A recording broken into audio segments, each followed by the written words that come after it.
What were you thinking? You shouldn't have listened to all of them. It's what she wants. Welcome back to another video, Chocolatiers. Today, we're talking about Undertone. Now, this is A24's new horror film that surrounds you, if you would. It's all sound-based.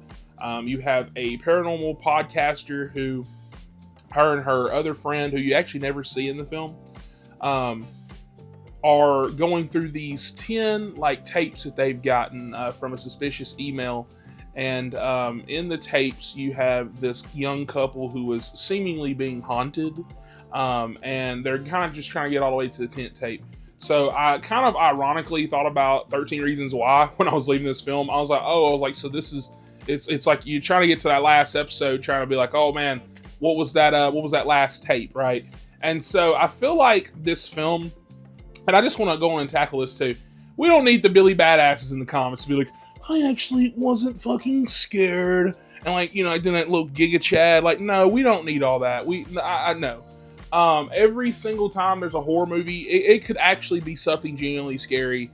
Which I didn't find this film scary. I will throw that out there. Until there's a few things, especially towards the end, where I was like, oh, it's kind of freaky. Had me thinking about it a little bit last night. But outside of that, I'm not going to be like, oh my god, scariest movie of the year, like people said. But you always do have that one person who's like, well, the film's a 0 out of 10 because I didn't even get the heebie-jeebies. And I'm like, nobody fucking asked you. So I'm only throwing that out there too, though, because, this is like every other horror movie where scariest movie of the year. I think they even said about Scream 7. And it's like, what Scream is the scariest movie of the year, right? And I feel like they do that because they always get a quote from somebody. To somebody, I feel like it is. And so I feel like it's not a lie to say that, because to somebody it is the scariest film of the year. And I even want to go back to older horror films too, just real quick, like Poltergeist or something like Exorcist. While those films don't scare me, I can sit back and go, okay, these are good films. And so for me, I think this is a good film. Removing the horror aspects like that, I think having basically one character pretty much, because the main character, her mother is on hospice care, so she's at home, and it's pretty much any day now till she dies. And like I said, while she does call this one guy Justin for them to do their podcast, you don't ever see Justin. And even the mother, you don't ever see her do anything because she's knocked out, about to die. And so pretty much just having a one-woman show, I think that this film works really great. I think the tension that it builds is really, really good. But I do have a lot of problems with it, so let's go and get right into those. So my first problem is that I think there's a difference, and I know people are gonna throw some shade here. I think there's a difference in a slow burn and a slow movie, right? I don't necessarily think the payoff that we get, while I do think it's good, I don't think it's worth an hour of, seeing our character call somebody and walking around and this and that, and just I feel like there's a lot of mediocre scenes we could have cut. Now, there are some really great slow burn tensions. For example, a character has looks like this little Mary statue or something like that, where these creepy babies are crawling on it, and her mom has it on her thing, right? And so she takes that at one point and hides it, but it's back. And she puts it away again, it's back. Stuff like that, I feel like while that was slowly done, that was still done very greatly.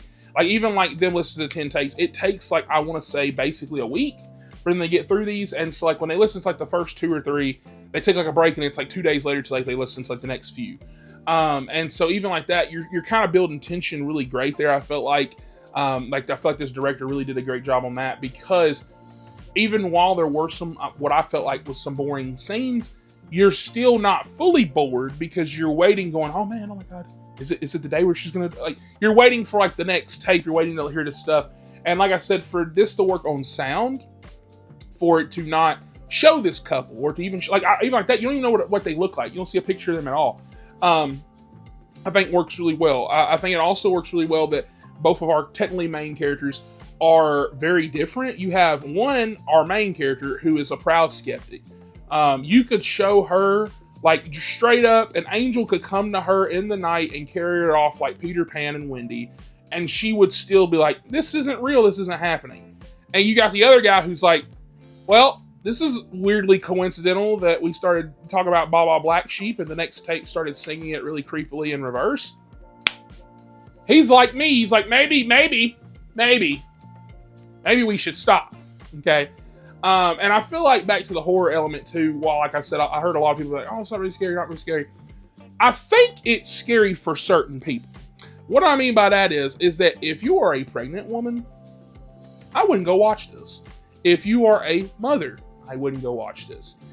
If you are like that, even like that, if you're dealing with anybody or if you've dealt with anybody like in hospice care or like a loss of a parent, something like that, I feel like that this movie's scary for that. But even like that, going back to like things being scary, I feel like we just been so desensitized. Like every day when there's like a mass attack or people dying and stuff, whatever, I just feel like even like that, you'll get on Twitter and you'll like see like 20 people get beaten. Oh man, this guy got in a car wreck. You just get so desensitized. And I feel like that's not the movie's fault. And I feel like going like talking about horror movies in general is very hard, especially like talking about comedies or something like that, because all this stuff is subjective. Like you might watch a comedy film and think it's the best movie you've ever seen in your life because every single joke was tailored to you and ticked all your boxes. Meanwhile, I might watch it and be like, okay, I laughed one time and even that was just a chuckle. It wasn't even really a laugh. And so I feel like when I'm grading horror movies, I'm kind of going, okay, is the story really good? Is this and that really good? Blah, blah. As much as I don't like the pacing, I do think the story's really good. I think that our performances are really good with the main character and stuff like that. Now, the ending, I do want to talk about that real quick without spoiling it. So the ending, while I think is effective and is pretty scary and has some scary things happen and some messed up things happen, it is one of those things where I've been seeing people be like, it's up for like interpretation. Not really. I mean, if you listen to what's going on, you kind of know what's about to happen. But at the same time, it's one of those things where I feel like it is because it's a cheaper horror movie, because I think this costs $500,000. Like, this is going to make money. I feel like it's one of those things where I would have, sometimes I think it is better to show, not tell, right? And I feel like the ending kind of does not, it doesn't do that at all. And I feel like for certain people, you'll like that. For certain people, you won't. Ironically, this isn't the movie's fault, but my theater sucked for this experience. So they put us in Theater 10, which at my AMC is one of the worst theaters. They claim they fixed it, but I guess they didn't. There will be so many times where you'll be hearing a tape and it's like loud as hell. You're hearing this creepy stuff, reverse noises, whatever this and that. And like the other dude, he's like, did you hear that? Did you hear them summon this or blah, blah, blah, something creepy? And then like our surround sound would go out. It would go out real quickly and it would be so faint. And I was like, this isn't the movie.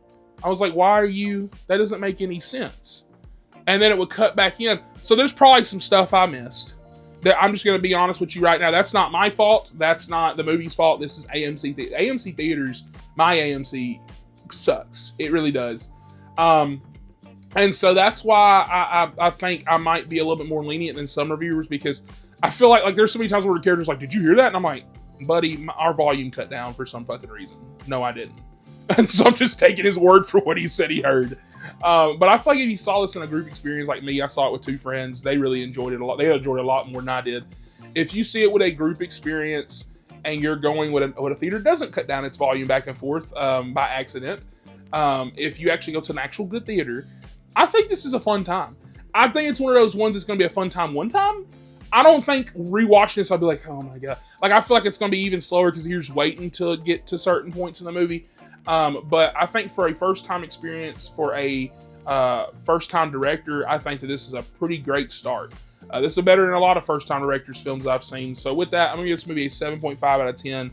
Comment down below, let me know your thoughts on this film. Did it scare you? Did it not? Even if it did or did not, did you at least like the plot? Did you like this movie at all? Is it one of those things where it scared you, but you thought the movie still sucked? Let me know, and I'll catch you guys on the next one.